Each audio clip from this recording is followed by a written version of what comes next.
Hi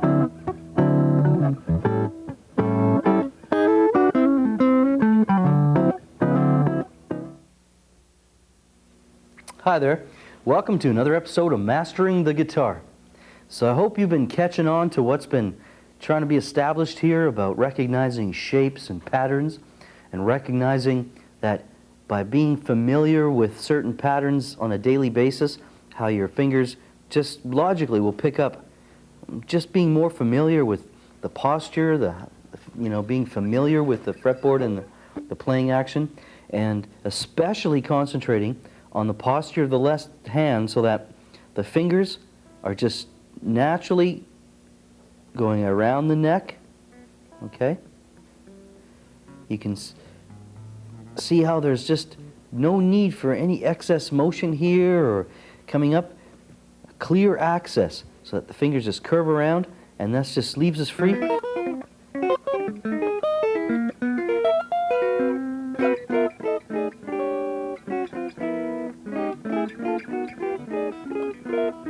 Okay, and any sets of 4 strings.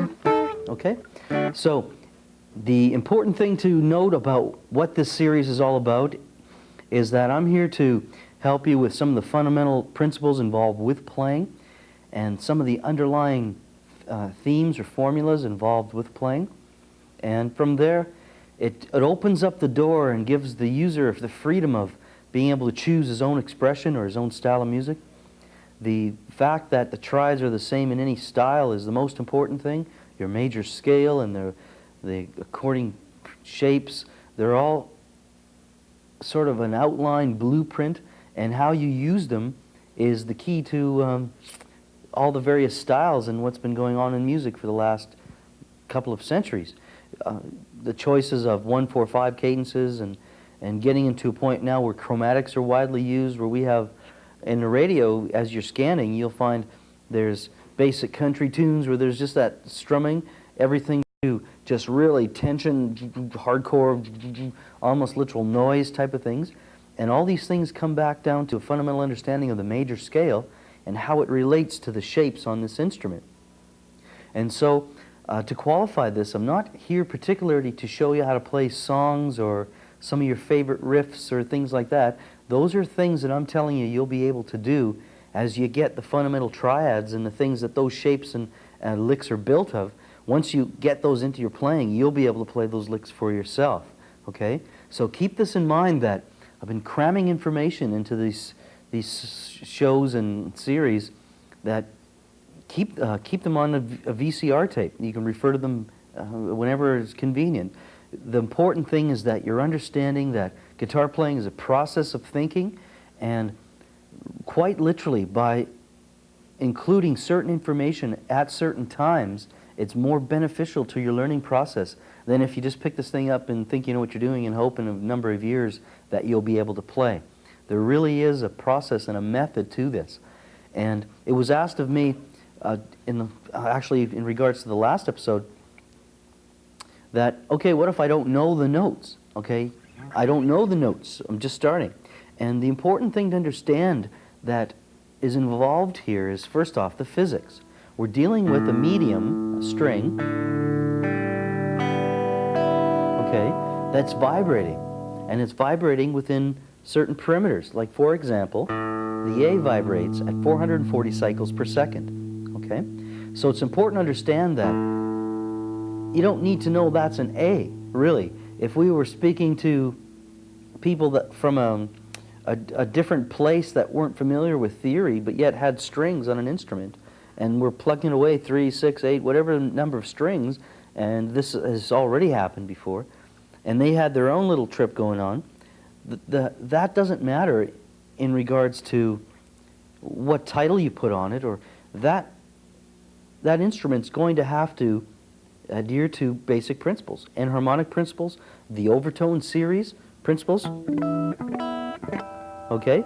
And the important thing is that when you have any medium stretched at a certain length and then it vibrates, by changing the rate of vibration, it changes the pitch.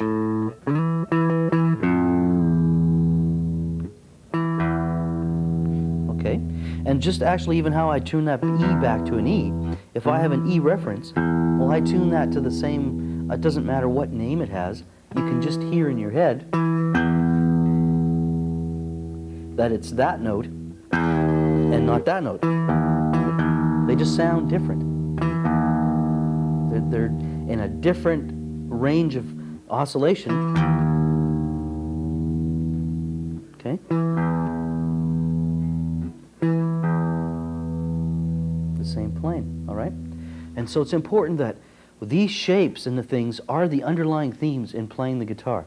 And the closer that you spend the time learning your major scale and the various triads, the sooner that that's going to just eliminate a lot of the nonsense and get you to the fundamental sounds, or the area that all the sounds are created. And to start with that, let's do a quick rush with the tuning, okay? A diatonic instrument. Here's an E, an A, a D, a G, a B, and then an E again, okay? And again, there's no reason to put any frustration or stress on the fact whether you can tune or not. Do your best, reasonably try to get that, you know, within the range. Okay, at least it will help you from breaking strings and keeping it from getting too high or too low or anything like that. But the sounds and the shapes will become familiar to you. This is another thing that I'm trying to get across, is that these shapes are permanent fixtures in our universe, and we're just becoming accustomed to this, okay? A triad is the same no matter if you're playing whatever instrument it is, or even if you're using computers and using just tone generators. Those oscillations will have to be precise. From a root to a third, it has to be that way. That's a physical law, okay? So by learning that, it becomes applicable to, I was asked recently, do you play banjo? And I do a little bit. And the whole point of what was a part of that conversation is that by knowing the shapes and knowing your formulas, you can pick up any instrument and whatever it's tuned to and be able to recognize the shapes through tension and release cycles. Is that a minor chord or a major chord? Right, or a seventh chord? Each voicing has a different characteristic, and how that's determined is the combination of notes. Well, that's applicable to whatever instrument that you're playing on, okay? So again, I'm just saying this to direct our attention to the shapes and to the formulas, okay? Now, this series has been done on video and been just trying to fill it up with a basic, as actually this is a phase 1 and 2 of series of of a program that I've been using to teach for over 18 years. And really what is the big part of all of this is it's a principle called active mental imagery. And it's the shapes that you get in your mind on the fretboard, and then what these various sounds sound like. Okay? So those sounds, you know, they sound kind of like a minor sound. So then there is a recognizable minor shape or shapes that fit over the instrument that when you need minor, you call upon your minor shapes, and they're there, and you'll have minor. Okay? So to start here, let's get into the key that we're learning. At this particular point, we're still on the last 2 boogie patterns within this frame of this phase. And the key that we're working on today is the key of A. Okay? So in accordance with this learning process and the importance of learning things in sequence or in stages, okay, we started with the key of C, 1, 4, 5, and C. Then the 5th of the key of C, which is G, we started with the key of G. Then the 1, 4, 5, and G. The 1, 4, 5, and G leads us to D. Okay? Well, the 1, 4, 5, and D leads us to A. Okay? So we're sequentially building on a pattern. Nothing is just tossed out there, and everything is based on principle and formula, so that nothing is accidental. And this is the importance of what I'm trying to communicate here. And the things that have been helpful at communicating and learning the instrument myself is that by adhering to this formula, it saves the wishy-washy hoping that something's going to happen, but the deliberate motion will lead you to the ability to play and do the arpeggios. And it just opens up the doors to actually more things than you can imagine when you start playing them. It just leads you to this and opens up the doors, okay? And it's very important that you do that because in the process of this, our hearing gets tuned into these shapes, and from there we start recognizing, become more familiar with what's happening on the radio or the tunes that we're listening to, and just understanding our environment better, if nothing else.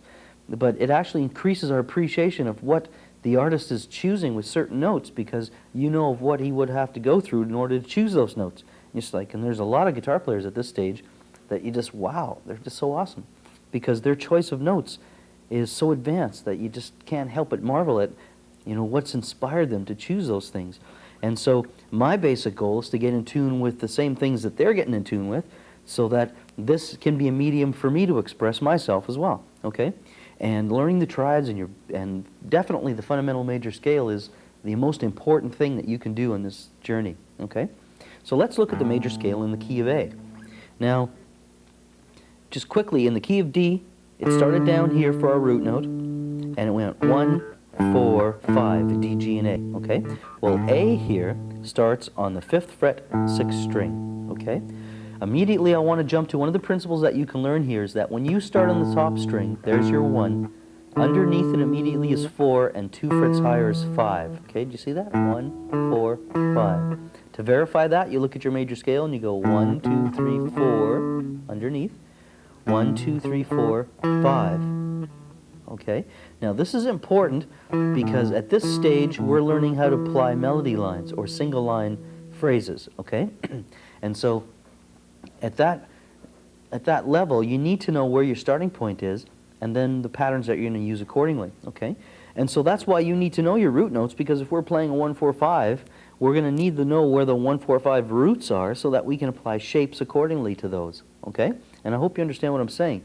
When you have a C chord, then you need to know where your C root note is so that you can play your C boogie pattern over your C, okay? Well, the same thing applies for all the keys. Now we're in the key of A, and those root notes can become the guides for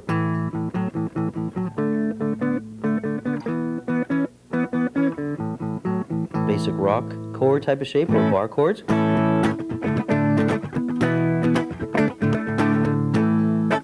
Okay? Any of that kind of stuff, or any kind of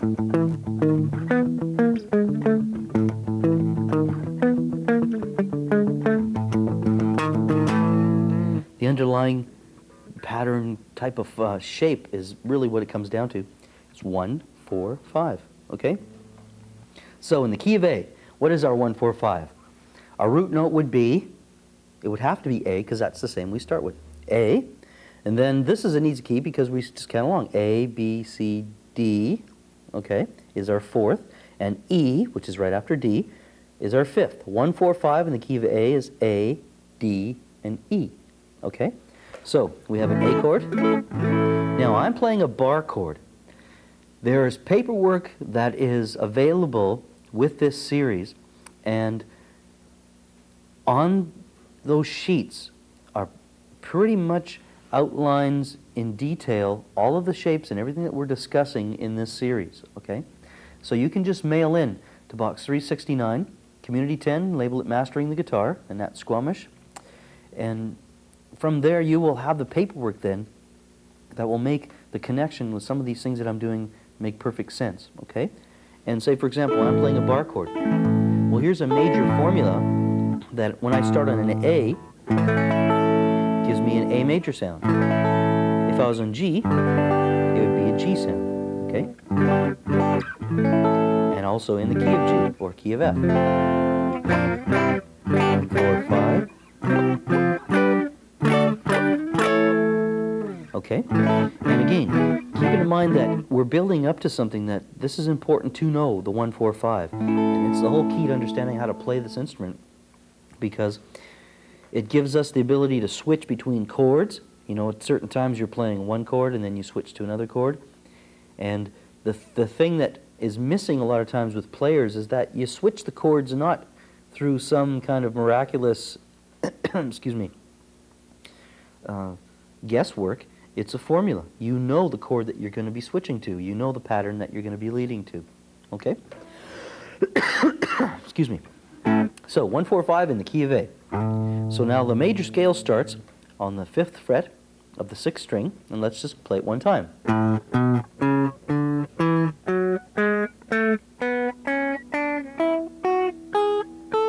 And backwards.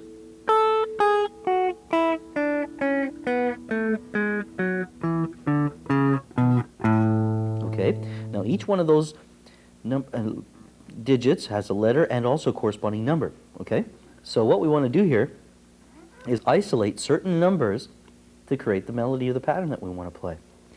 The boogie pattern is a 1, 3, 5, 6, flat 7.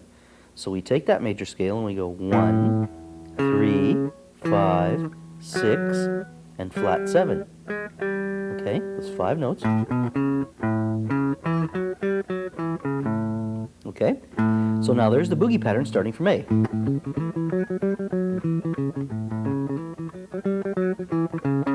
Now we're going to play it from D, which is our 4th. 1, 2, 3, 4. Starting from our D note, we'll play the boogie pattern. And back to the A.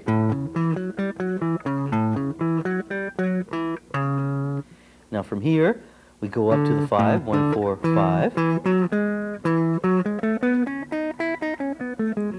Which is E. And we play the 1, 3, 5, 6, flat 7.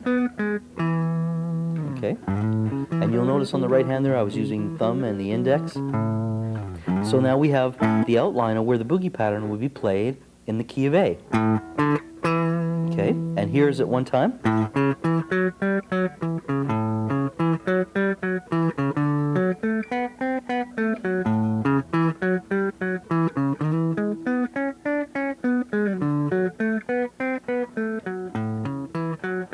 And the ending pattern.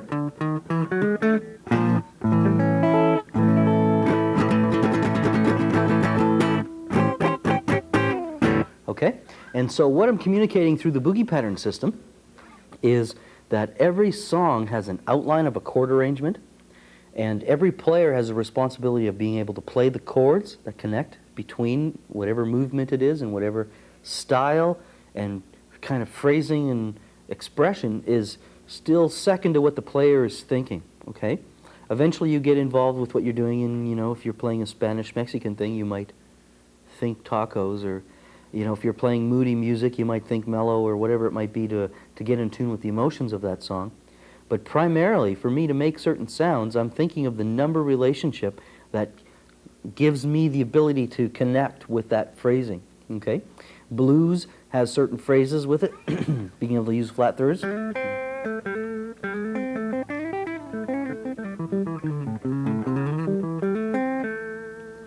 Flat sevens and flat thirds.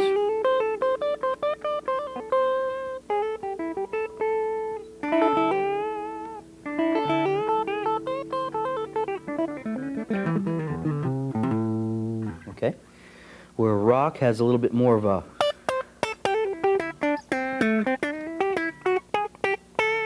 kind of a little harsher approach.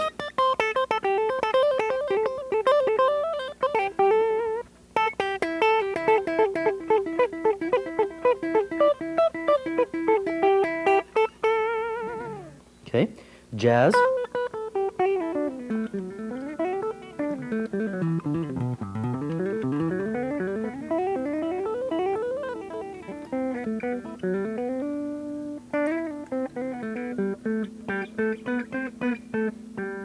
All right, just by certain combinations, kind of a country riff.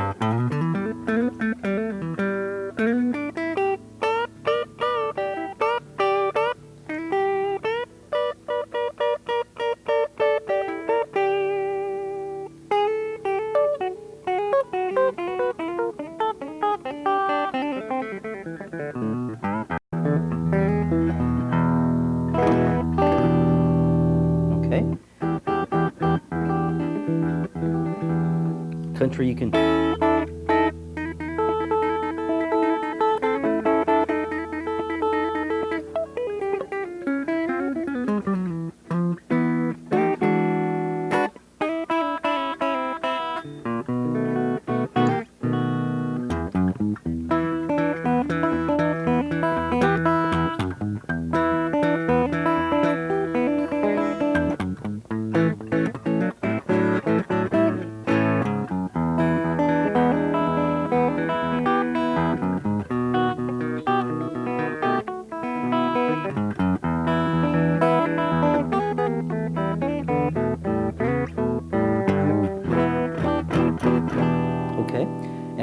various sounds that we're hearing that are different from the other is based on combinations of notes. Certain notes work in relation to other notes. Well, in jazz or in heavy metal, you would choose certain notes. And in the understanding that comes from choosing those notes, all leads back to the major scale and the knowledge of numbers and the way that they relate. Okay? So it's important to keep up with your practice on the basic shapes with the major scale. Our triads, the 1, 3, 5, 8, and 1 flat 3, 5. Okay? Diminished, 1 flat 3, flat 5, 8. Dominant seventh is flat 7. 1, 3, 5, flat 7.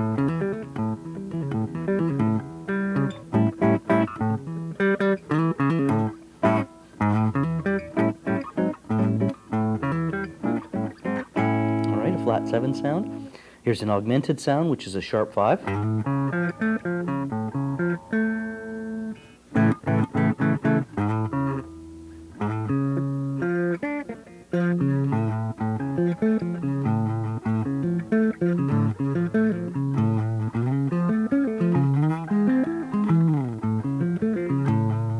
Okay, and diminished is a flat 3, flat 5. Okay.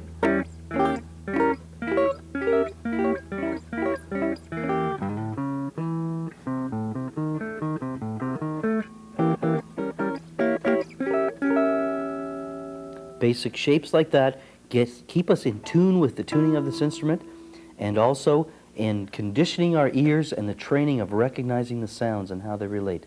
And so it's important that you pay attention to what I'm telling you, because this is the means of allowing this process to take place, okay? Don't worry about the riffs right now, and don't worry about too much even some of the sounds that you're making.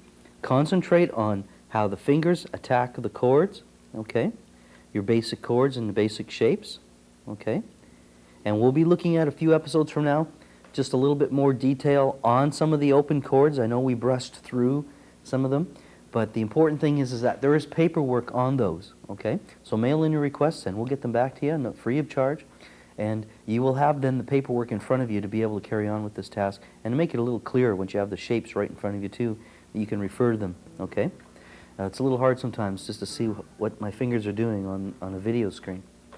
Okay, so the important thing now overall, above being specific with the major scale and the triads, is keeping up the dexterity with our hands, keeping up the strength that we have, and the coordination, you know, being able just to move one finger at a time without moving the other fingers, okay?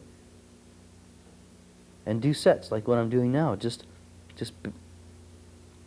literally just sort of bending the finger forward, okay? Which is the same analogy to as when you're playing on the strings. If I'm strumming the string with the right hand or applying pressure to the string with the left. Or actually, I want to reverse that. And just apply pressure with both. Here's a type of hammer-on basic drill.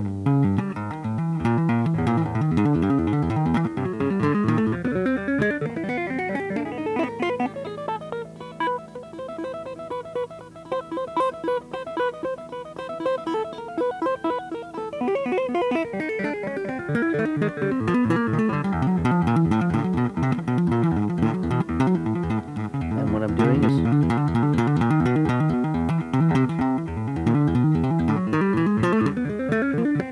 basically with each hand is just playing in certain positions and combining hammer-ons and pull-offs to open strings.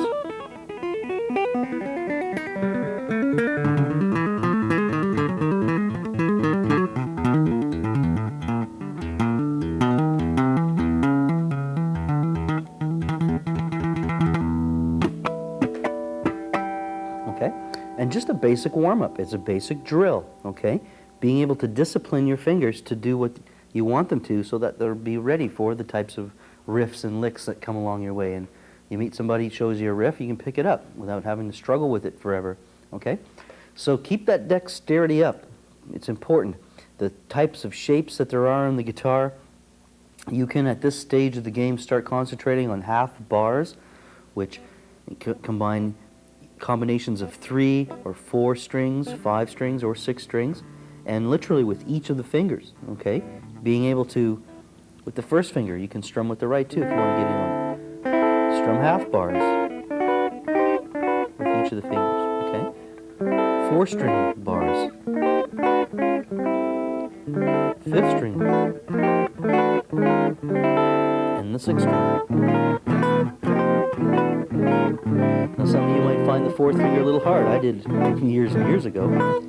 But work a little harder on those, okay? Do drills. The same type of drill shapes that we use single line, do with the bars. 1, 2, 1, 3, 1, 4, 1, 3, okay?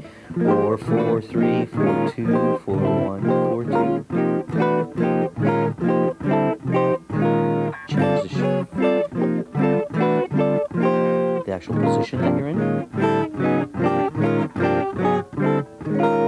Okay, basic bar drills. In fact, your hand might be a little sore. I felt a little tension happening there myself. And the important thing when you feel that tension is slowly make a fist, slowly stretch your fingers out, okay? Slowly make a fist and slowly stretch your fingers out. Extend your arms, slowly make a fist, slowly stretch your fingers out.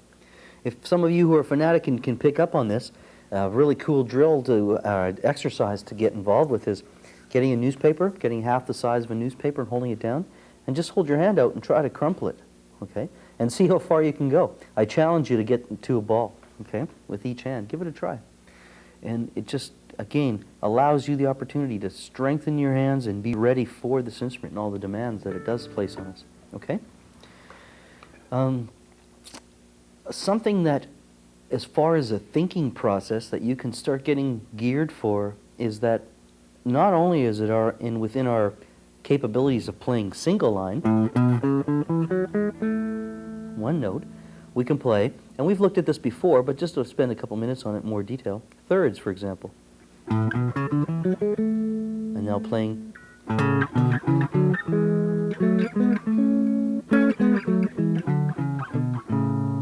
Okay.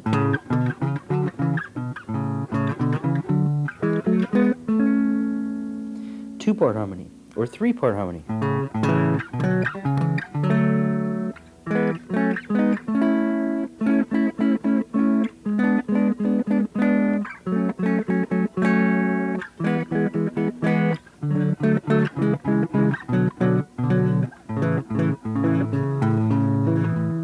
All right, okay. Building, stacking your intervals upon each note of the major scale, okay? So, keep a clear picture of your major scale shape in your mind and how it applies. The numbers are very important that you know, okay? So, wrapping it up, I hope you enjoyed yourself, okay? We looked at the key of A. Next time we'll look at the key of E, and we'll see you next time on Mastering the Guitar.